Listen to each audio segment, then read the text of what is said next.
Well, once again, it is Thursday, my dudes.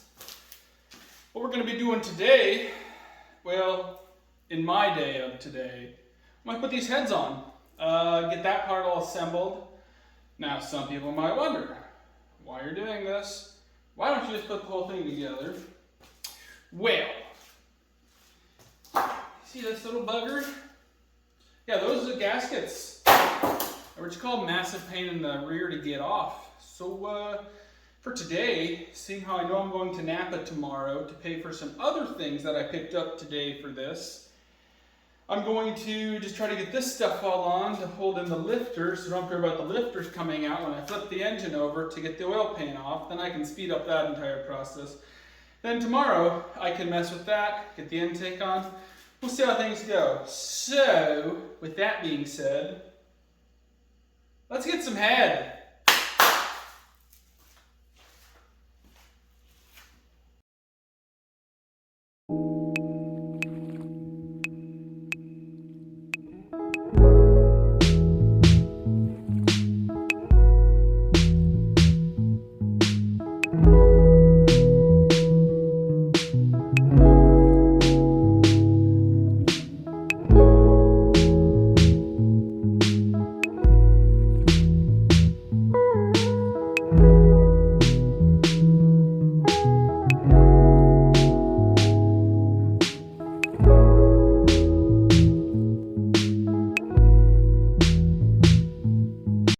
So you might have saw me stopping to read the book. Ends up it doesn't actually have torque specs in it.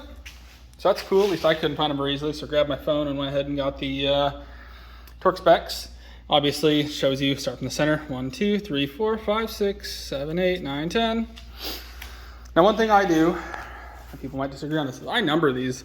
1, 2, 3, 4, 5, 6, 7, 8, 9, and 10. Some people might be like, why the hell do you need to do that? Here's the deal. I used to work on a lot of combines, putting duals on and off whenever you'd have to ship them or anything to and from the farmer. I labeled all of those just for the sheer fact of then I would know if I didn't hit one or if it was, you don't want one forgotten, basically. You want to make sure everything is torqued every single time. Now you do this in a 3 torque increment up to 140 foot-pounds, assuming I read everything correctly. Now, I've not actually read what the 3-pound increment's supposed to be. So I'm not going to say what I'm doing, whether I'm doing 50, 80, 140, or 70, 90, 140. I'm going to do this, and I'm not going to say how I'm doing it, because there's people out there that like to complain and say, you did it wrong, yada, yada, yada. At the end of the day, this is my truck, it's my problem. If something's not done right, it's yet again on me. So, assuming editing stuff works like I hope it does, which I doubt it will, you guys are gonna hear a bunch of beeps. If not, I might cut this out or I might leave it in. Let's learn together, shall we? Also, you don't need one of these fancy snap-ons. Like I said, I used to be a mechanic, so that's what I have still. If I get rid of it, it works. Click types also work just fine though.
Well, as you saw, probably, these are all torqued down.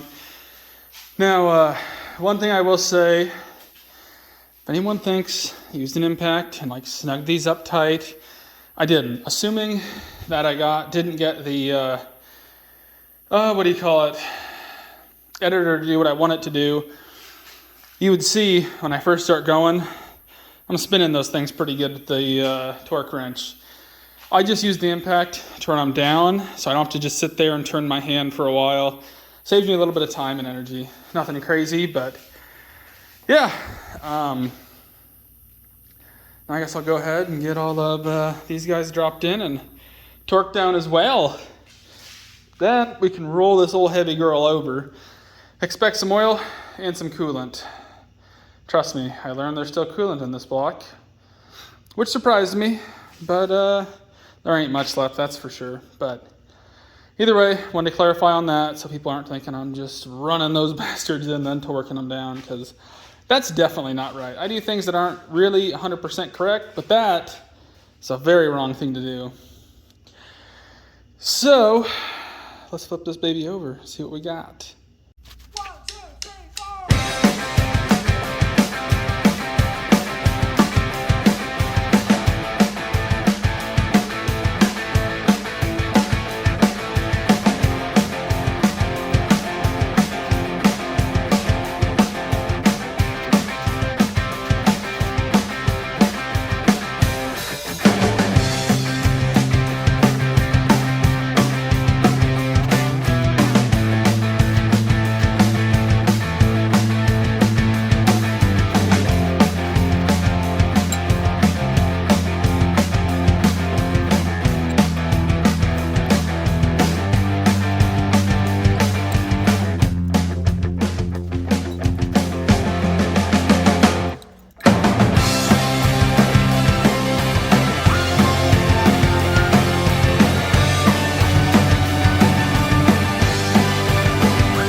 So now those are on and torqued. What I'm going to do is a little bit of WD-40 in each cylinder. Just a little spritz. Nothing crazy. This will all make sense in a second.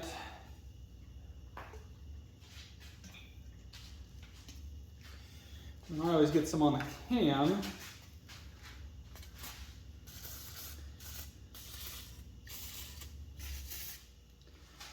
Somebody might say, oh, that's the wrong oil to be putting on anything to turn it over. Well, I guess when you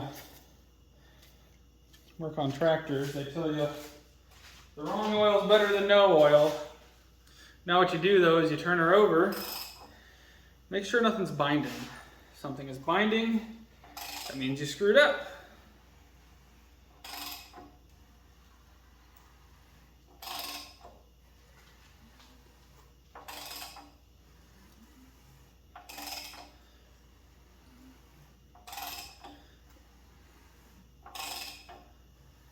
Slow and steady wins this race.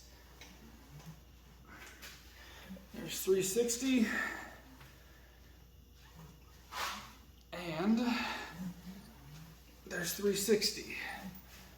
Now what I'm going to do, since I did crank it some prior to making sure I said 2 360s, I'm going to go back and make sure we're still at torque. Because I mean, I understand that when you do this, the bolt only goes down so far, and that's essentially what torques it. But in my mind, you still have spring pressure pushing against it as well. But, or I should say not but. Anyways, that's the reason why I'm coming back through, double checking this, because I'd like to have it with a different spring load or no load on it at all in order to ensure everything's happy, and it is, which it should be once you do this. The only real tech tip I have there for everybody, if you ever do this, you can see right down in here, this square piece that slides into that groove, make sure that's seated, or else she'll sit on top, won't be as low as the rest, and you might be fighting that. So now, for real, let's get this thing swung over. I don't know why I was thinking that last time. I guess I'm just antsy to get there. Alrighty, in case you guys didn't notice earlier, this baby got shot to the moon. Faster than that one Dogecoin or whatever thing it was. We're not about that hipster fake stuff like that, so I don't know which one it was. All I know is to the moon. Oh, that's a beautiful sound. That's as corn-pastic as them kids nowadays are saying.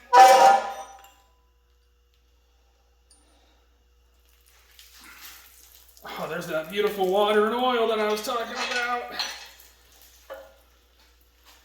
I made a mess. Shit, I'm also the adult here, so clean that up. Alright, I'm gonna clean real quick. Alright, mess cleaned up good enough for now, at least. That's a different size. Well, that really wasn't very tight. I'm not sure that's a different size. Well, hot damn, I guess he is. Who'd have guessed it? Not me. It's probably a time lapse. I don't know why I'm even talking. Calamity.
Alright, let's see what's underneath this thing.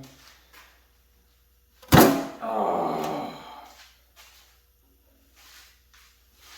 Well, inside the pan has a little bit of sludge. The pump actually doesn't look too bad. Everybody down here seems pretty good. I will say some of those bolts in there were weirdly loose, so I'm not that surprised that, well, it leaked. Now, obviously while I'm in here, I'm gonna try to do the oil pump, front and rear mains, reseal, flip her over, assemble, shove it in the truck. It is once I verify that pan is the same as truck pan. But I can't do that till tomorrow morning. So I'm not gonna bother ripping out this oil pump until I know. So let's get till tomorrow. Well, hello there everybody. So this video got cut short. For the sheer fact of, I was supposed to finish the engine tonight. There's actually a lot of stuff that I've done past what you're going to see here that you then will see in next week's video. There's probably going to be a lapse next week anyway, so it's going to be a part 1 and a part 2. But life happened, and that engine ain't getting done tonight. So this is basically the best outro we're going to get for that. And I'm going to have to somehow figure out an intro now for the next one, because it was supposed to be one video, but it's supposed to be done tonight. Life said, yeah, he ain't getting it done tonight. So next week actually isn't supposed to be hectic. So basically, farm stuff happened. As you can tell, we're in the old decoder here. And all of its wonderful glory and know-how, you know, because these things have all these wonderful options. I might break this now. There she goes. Anyways, so part 2 for this engine build is going to be up tomorrow, or not tomorrow, I'm sorry, a week from when you see this one. That's why currently I'm actually waiting for someone to get back with some parts so I can fix some stuff here. And yeah, not the way I was hoping this to go, but it's going to have to be a 2-parter. My plan by now was actually supposed to be have the engine together and the old engine pulled. I know I have to tear some parts off the old engine to get the new engine completed. So things happen. But I'll keep on moving along, and we'll get the truck running hopefully sooner than later. Then figure out what else is wrong with it. But so originally it was probably going to be a lapse in videos because I've got to wait for more parts. Once I get the old engine out, then I have to get the clutch and everything figured out, see if the flex wheel or flywheel, flex plate, whichever one it is still good or usable, if it's scored up or needs machined or what it needs. So this is a 2-parter now. Wasn't supposed to be, like I said, but is what it is. Get through it, make a weird intro next time. I said the engine was supposed to be pulled already. I work in my driveway. It's actually been raining recently, which is crazy. But we'll take it. Rain was needed. So, yeah. Thanks for watching, everybody. Look out for part 2, and we'll see you on the next one.